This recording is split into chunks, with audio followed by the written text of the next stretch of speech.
लेकिन सबसे पहले बात कर लेते हैं रबर इंडस्ट्री की और मौजूदा हालात की। शशि सिंह हमारे साथ बने हुए हैं। अगर हम ओवरऑल देखें तो टैरिफ की सिचुएशन से पूरी इंडस्ट्री डील कर रही है और क्या अपील की है उसको समझने की कोशिश करते हैं। शशि जी नमस्कार, स्वागत है आपका। तो पहले तो ये जानना चाहेंगे कि क्या एग्जिस्टिंग चैलेंजेस हैं और कैसे उन चैलेंजेस को ओवरकम किया जा सकता है। क्या अपील आपने सरकार से की है, बताइए। नमस्कार। चैलेंजेस तो ये है कि इंडस्ट्रीज के ऊपर जो एक्स्ट्रा बर्डन आ गया है, पहले 25%, 26% और उसके ऊपर अनदर पेनाल्टी के नाम पे अनदर 25%। इससे इंडस्ट्रीज को एक्सपोर्ट के लिए काफ़ी कुछ जो यूएसए में एक्सपोर्ट कर रहे थे उनको काफ़ी इम्पेक्ट आ गया है। अब इसमें हमारा जो बेसिकली एक टोटल एक्सपोर्ट जो है हमारा, वो करीबन 7,500 करोड़ का है यूएस के लिए। और टोटल इंपोर्ट जो है यूएस से वो 2,200 करोड़ के आसपास का है। तो अप्रॉक्सीमेटली ट्रेड सरप्लस जो हमारा है उनके साथ में 5,200 करोड़ का है। और ये इम्पेक्ट होगा इंडस्ट्रीज का। और हमारा अभी जो गवर्नमेंट से डिमांड है और हमारी हमारी अभी अभी जो अंडरस्टैंडिंग है, ये जो हम समझ पा रहे हैं अभी, कि इसमें से ऑटोमोटिव सेक्टर्स को इसमें पेनाल्टी नहीं लगाई गई है जो अभी हम समझ पा रहे हैं। तो ऑटोमोटिव सेक्टर्स में जो टायर कम हैं, जो ऑटोमोटिव्स को दे रहे हैं, उस पे ये ड्यूटी अभी 26% है। इस पे पेनाल्टी नहीं लगा है, बट अदर जो रबर प्रोडक्ट्स हैं उसके ऊपर पेनाल्टी लगेगा। तो ये इसके लिए हमारी जो डिमांड है सरकार से कि या तो अब ड्यूटी ड्रॉबैक वगैरह कुछ किया जाए, कुछ सब्सिडी किया जाए, और स्पेशली अदर कंट्रीज के साथ एफटीए किया जाए, फ्री ट्रेड एग्रीमेंट, ताकि दूसरे कंट्री में स्कोप ढूंढ सके इंडस्ट्रीज। ओके। अच्छा शशि जी, आपने चिट्ठी तो लिखी है, आपने जैसे खुद भी मेंशन किया कि चैलेंजेस क्या क्या हैं, यहाँ पे सरकार क्या इनिशिएटिव उठा सकती है। अगर हम इमीडिएट बेसिस पे बात करें तो और क्या ऑल्टरनेटिव हो सकता है? जिस तरीके से यूएस ने रबर पर सिग्निफिकेंटली जो टैरिफ्स बढ़ाए हैं, अभी जो रबर है इंडिया का, वो किस तरीके की ड्यूटीज़ या फिर कहें किस तरीके से बाकी देशों के मुकाबले लेस कॉम्पिटिटिव हो गया है? बाकी नेशन से अगर कंपेयर करें, फॉर इंस्टेंस वियतनाम हो या थाईलैंड हो, वहां पर किस तरीके के नंबर सामने हैं? अभी एज ए पेनाल्टी का जो 25% एक्स्ट्रा लगा है वो बाकी कंट्रीज पे नहीं लगा है। तो वो इम्पेक्ट तो एक्स्ट्रा हो ही गया। हम उसके वजह से मार्केट में कम्पिटिटिवनेस हमारी, हम उतने लेवल पे नहीं पहुंच पाएंगे प्राइसिंग में। एक तो वो इम्पेक्ट है। दूसरा, अभी चाइना के साथ भी कुछ क्लियरिटी नहीं है कि उसके ऊपर वो क्या चार्ज करने वाले हैं। तो Chinese again also a competitive threat for us. So ये सारे रोल मिला के थोड़ा सेंटीमेंट अभी इंडस्ट्रीज का थोड़ा सा डिस्टर्ब है, क्योंकि समझ नहीं आ रहा है कि आगे कैसे होने वाला है और क्या होने वाला है। इसलिए थोड़ा सा क्लियरिटी आने तक शशि जी, सबको टैरिफ से इसमें पहले जो सपोर्ट कर। हमारी एक्सपोर्ट ग्रोथ थी वो किस तरीके की थी? किस तरीके के नंबर्स हम मंथली बेसिस पे रिपोर्ट कर रहे थे? और जो डर है कि एक्सपोर्ट वॉल्यूम्स में डेफिनेटली ड्रॉप देखने को मिल सकता है, अगर सरकार अब क्या करेगी, क्या कदम उठाएगी, वो देखना होगा। लेकिन जब तक ये कदम नहीं उठते हैं, किस तरीके का इम्पैक्ट आप एक्सपोर्ट वॉल्यूम्स में या किस तरीके का ड्रॉप आप देखते हैं?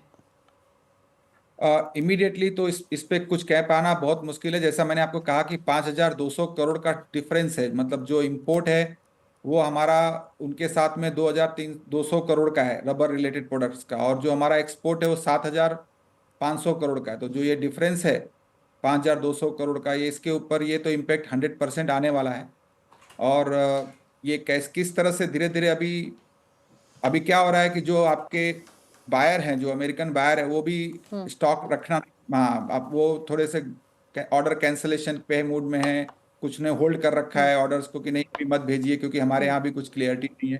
ये सब चीज इंडस्ट्रीज को अभी फिलहाल फेस करना पड़ रहा है।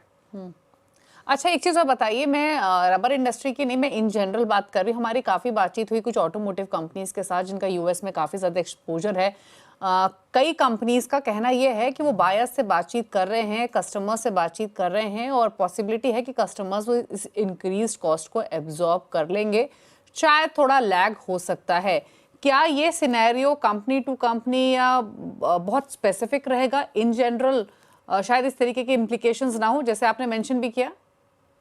जी हाँ, बिल्कुल। एक्चुअली क्या है कि एक जनरल टर्म्स में ये सब चीजें प्ले तो करती हैं, बट स्पेसिफिक होता है। अभी जैसे कुछ प्रोडक्ट ऐसे हैं जो जिनका सब्स्टिट्यूट नहीं है और हम वो बना रहे हैं इंडिया में। तो उस उन उन केसेस में उनको लेना ही पड़ेगा, because they are not equipped. और या जैसे कि for example there are certain rubber product which is not manufactured in China as well as US, so वो उनको लेना ही पड़ेगा हमारे से, और उस पर वो ड्यूटी बढ़ेगी तो उनके एंड यूजर को एग्री करना ही पड़ेगा। बट ओवरऑल अगर आप देखें पूरा, तो ये definitely it is going to impact. और इंडस्ट्रीज को क्या कहते हैं ना, आपदा में अवसर तलाशना पड़ेगा। बिल्कुल।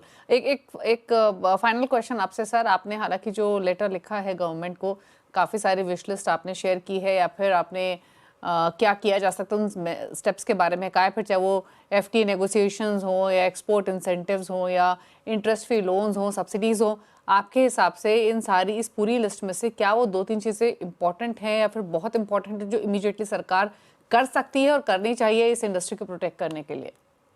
एफटीए तो ऑलरेडी अभी आप गवर्नमेंट ने ऑलरेडी यूरोप अपना इंग्लैंड के साथ ऑलरेडी कर दिया है।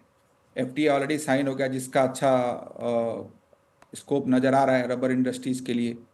ऐसे ही और कंट्रीज के साथ जितना जल्दी जल्दी एफटीए साइन होगा, उसमें क्या होगा, जो ये हमारा इम्पेक्ट यूएस से आ रहा है वो दूसरी कंट्रीज के लिए ईज हो जाएगा एक्सपोर्ट, तो वो जो हमारे लिए डेफिसिट बनेगा वो कंट्रोल किया जा सकता है वहां से। ओके अच्छा, मैं एक लास्ट सवाल और आपसे पूछना चाहती हूँ। अब तो चलिए टैरिफ्स को यूएस ने जस्ट डबल कर दिया है।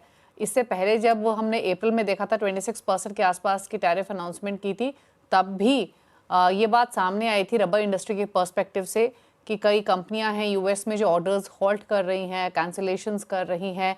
अगर हम उस 26% से लेकर अब तक की जर्नी देखें, कितना इम्पैक्ट ऑलरेडी आया है?